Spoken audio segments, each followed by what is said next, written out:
Good morning, I'm Mark Linton with Linton's Enchanted Gardens in Elkhart. And today we're here at our Dutch gardens and we're talking about adding color to the shade garden. And typically that's been pretty difficult to have a colorful shade garden, but not anymore. This is called a red vein Enchanted. This is an excellent flowering shrub for those low light conditions, and it does change with the seasons. At this time of the year it has green leaves, but then as we go into the fall it turns all sorts of colors. This is called a tiarella. Similar to the old-fashioned coral bells, has a very unique shaped leaf, almost like a Japanese maple leaf. This perennial starts blooming in the springtime and then will continue to bloom into the summer months. Now it doesn't get very large, only about 12 to 15 inches in height. This is a red flowering astilbe, hasn't quite opened up yet, but you can see the tall spikes of buds which will open up to red flowers. And this starts blooming in the springtime and will continue to bloom throughout the summer months. I wish I could tell you about every coral bell that we grow, but simply don't have enough time. This is one of our new varieties called Electra and has a lime green colored leaf with almost some yellow and red accents to it. Gets taller spikes of flowers that actually open up to a white colored flower. This is a new coral bell that we're growing called pink foamy bells. They attract both hummingbirds and butterflies, and they start blooming in the springtime, continue to bloom throughout the summer.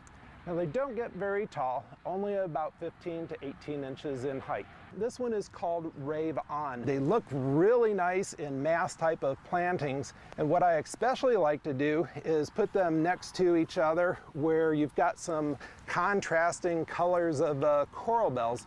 I'm holding here a couple of orchid primrose. These aren't the typical primrose that you think of when you hear the name mentioned. Works out great for the perennial garden in those low light conditions. Now these are repeat bloomers and they will continue to send up spikes of flowers throughout the season.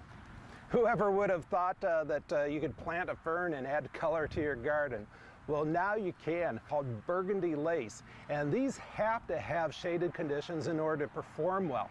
No, they don't flower, but they do add an awful lot of color to the garden.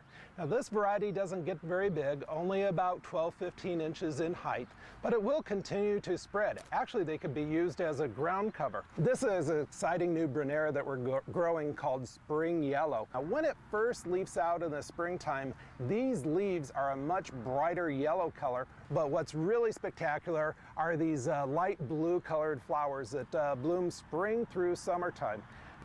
This is a new variety of Cordalis that we're growing called Purple Heart. Now this is a very, very short dwarf miniature type of plant, so that's why I'm holding it this way. Actually, it is so short that you could hardly see it in the pot. Lovely perennial, hovering with little light blue colored flowers, works out very well in the shade and adds a nice splash of color. This is a brand new Jacob's ladder. It has a variegated leaf and blooms with blue flower. This variety is called Stairway to Heaven. And you would think that blue is a very common color in the garden because I'm showing you all these blue colored flowers today, but actually it is the rarest color flower of all the flowering plants, trees, and shrubs. These start blooming in the springtime and they will continue to bloom into the summer months. For News Center 16, Saturday mornings, I'm Mark Linton with Linton's Enchanted Gardens in Elkhart.